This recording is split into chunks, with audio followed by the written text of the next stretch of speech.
have a few things that can actually help with not feeling as guilty after having a binge. Firstly, we'll discuss how we can actually minimize binges overall, and then I will go into how to deal with binges and just feel more comfortable with them when they happen anyways, because sometimes in your journey of overcoming binging there are for sure going to be setbacks, and you should know like how to deal with them so that you can just continue on your journey anyways. So something that I actually really did not believe was true, and I thought it would make me gain a lot of weight, was to allow all foods into my diet. So carbs, sweets, chocolate, anything basically. I was really scared that it would turn into a binge that would last forever, but to not let it get to that point to be like a lifelong binge,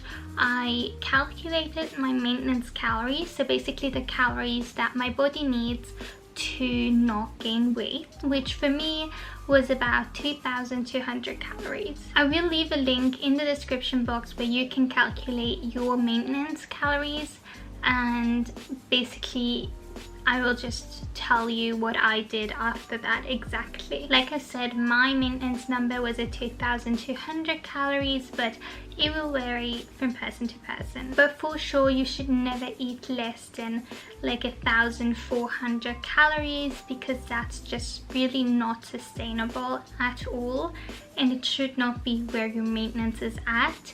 You even should not eat that little if you're trying to lose weight, because it really is not good for your body and you will not see any long-term results. To find out why that actually is, I will link a video up here and also in the description box where I do go more in depth with that, and yeah, basically you can just find out more. So anyways, when you do have your number, you will just start to reintegrate everything into your diet, from carbs to sweets to chocolate. Nothing is off limits. This is so that your brain can actually get rid of the scarcity mindset. You will finally eat enough food, enough of the food that you actually want, and you will be satisfied because you don't think that you can't have that. Binges usually happen because you think that you're not allowed to have it, you deprive yourself of it, you put it on a pedestal and you say, I can't eat chocolate, I can't eat carbs, and then you binge on exactly those foods that you said you were not allowed to eat. But if you reintegrate them into your diet moderately and slowly, the probability for a binge to happen is a lot lower, and that's how we actually are going to prevent it a little bit. And that's what helped for me. So basically, if you feel satisfied with what you eat every single day, the probability will be a lot lower that a binge actually happens. Like I said, binges usually happen because we're not satisfied with the food we're eating, and so we self-sabotage and want to break those rules, because when you say you can't have something, you just crave that even more. That's why binges usually start. The self-sabotage part of the binges actually has a lot more to do with your mindset than with reintroducing all of the foods back into your diet. Here you basically are not going to have to just think about maintaining your weight or losing weight or whatever, but you actually have to believe that you deserve it and that you actually love yourself enough to do that. It should not come from a place of I hate my body, I want to change, but actually from a place of I like my body enough to do the things that I know are good for my body. And actually cutting out carbs and cutting out things that make you satisfied are not good for your body or your mental health at all. So this is for sure the first step, but there are a lot more things that go into the mental aspect of losing weight or also just being in a healthy and positive mindset around food than you would think. And yeah, I will just go a bit more into that later. You actually need to think that you can do it and that it's not hopeless, because if you think, well, it's not going to work anyway, I'm never going to be able to maintain the weight or be healthy or lose the weight or whatever, or have a healthy relationship with food, if you don't believe it, you are always going to self-sabotage and you're going to be right back where you started. So you have to do the mindset work and basically start believing in yourself that you are capable of doing it if you do the work. Now, to show you what actually would help when you have a binge, I will tell you a story about me when I just recently had a binge after 6 months of not binging. And basically I was really scared since the start of these 6 months. Once I got into it and the longer I went without a binge, I basically got more and more worried about when a binge would happen again and what I would do, and just I was scared that it would happen again and I would be back at the beginning, back at the start, where I just would go back into binging and everything. After a few months, it really felt like it was inevitable that a binge would happen. I feel like there was like such a build up to it and I was really scared that it would happen again. And I did also want to see how I would react with all of my mindset work, and it turned out that it actually really helped me out a lot, and I noticed how I could actually overcome this binge without it turning it to a multiple day binge like it usually would have. So I want to start off with saying that when you binge, nothing is ruined. Something that happened to me a lot when I binged was that one day that it happened, I was like, oh my gosh, everything is over. All the hard work that I put into losing weight is just gone because I binged once, and basically I'm back at the start. So it would turn into a multiple day binge, which then was a lot more detrimental than if I would have just had one day where it happened, I was okay with it, I accepted it, I would not shame myself for it, and I would just move on, because it does happen sometimes. So that would be the first thing, that you don't shame yourself for having a binge, and that you know that it is not going to ruin all of your progress if you just have one binge and it happens and you can move on from there. So another thing that I realized about binging is that unless you don't have all of the foods integrated into your diet, it's almost never about food. And even then, there's usually an underlying reason for that as well. So basically when I binged, and I think when a lot of other people are in a binge, you can't really control it. You feel like you're out of yourself and you can't even think about anything else.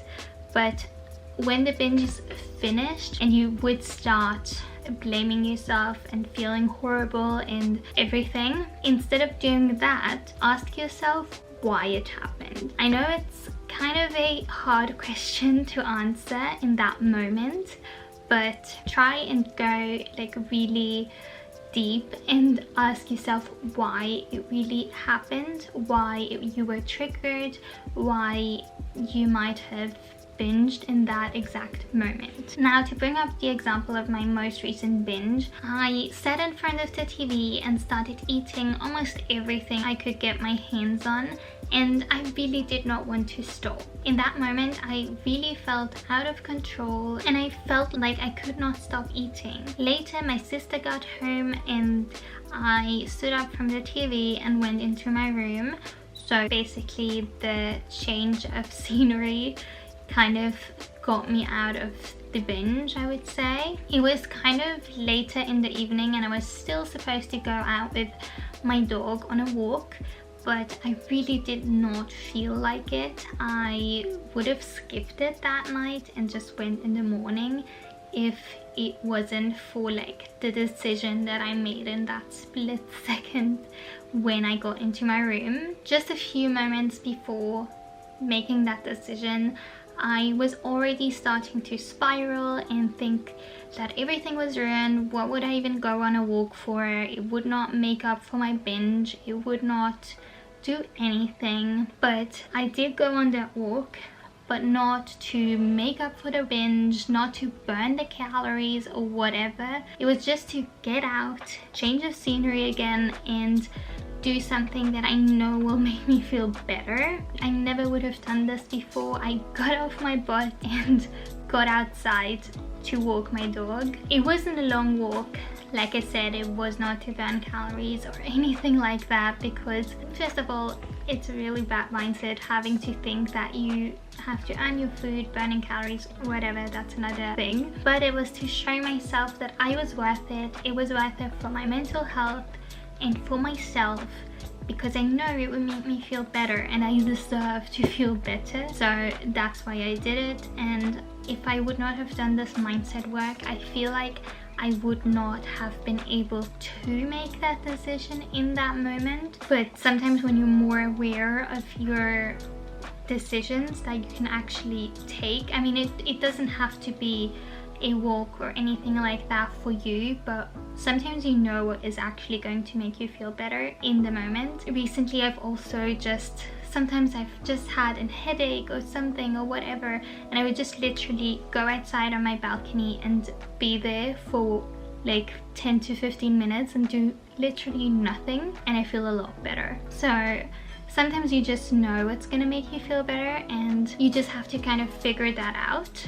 In that moment for me, it was just going on a walk with my dog and clearing my head. So once I kind of just got a bit of a clear head again, I started to figure out why it actually happened. I asked myself what the reason was, and I just went through all of the events that happened during the day and just right before the binge. I figured out that I self-sabotaged the moment that I sat in front of the TV after lunch because I was avoiding to study. I mean, watching TV and everything is completely fine, but I know that it made me feel bad at that moment because it was to avoid. It wasn't just to kind of chill and have a nice afternoon. It was to avoid studying, and that's also why I started eating in front of the TV. It was really mindless then as well, but I figured out that the reason I was avoiding to study was because I was overwhelmed and I did not have a plan about it at all. And instead of dealing with that problem, I stood in front of the TV and avoided it and just did not want to think about it at all because I thought it was just too much work, and that's just the way that I decided to deal with it in that moment. When I realized what the problem was, so that I was overwhelmed with my whole stuff that I had to study, I sat down and I made a plan. I looked at all of the stuff that I actually had to do, made a plan for when I had to do them, and then I actually saw that it wasn't even that much. I just planned it out throughout my weeks and it was completely fine. I just needed a bit more structure in my head, and a lot of weight was lifted off of my shoulders from just having a bit more clarity in that. I just had to kind of try to decrease my stress that way so that I would not have to go back to binging and eating my problems away, basically, because my problem was solved. In saying that, this might be a bit harder to figure out if you've been binging for a few days or a few weeks or just a longer period of time, because maybe if you've started for something like stress for an exam but you did not figure out that it was actually because of the exam, you might have gotten into a habit and then you just continue doing it even though the exam may be over and you don't even have that first initial stress factor anymore. So then you just have to do both: identify the initial problem but also try to break the habit. I just really wanted to underline that one binge does not ruin your weight loss progress or your health journey at all. it's gonna be a journey. It's gonna have ups and downs like everything in life, but you just have to try and identify the problem, identify the root cause of your binges, and also first thing you have to do is reintegrate everything into your diet so that you can actually start focusing on the underlying problem that causes the binges apart from the restriction, and then move on after a binge if it happens, because that is what's gonna make them stop. If you think that everything's over after a binge, you're going to continue binging because you think that it's hopeless. But anyways, I really hope that it helped you in some way, and if you have any more questions, just put them in the comments down below and I will for sure answer them or even make a whole video. But yeah, I really hope you enjoyed, and I hope I see you in my next video. Bye!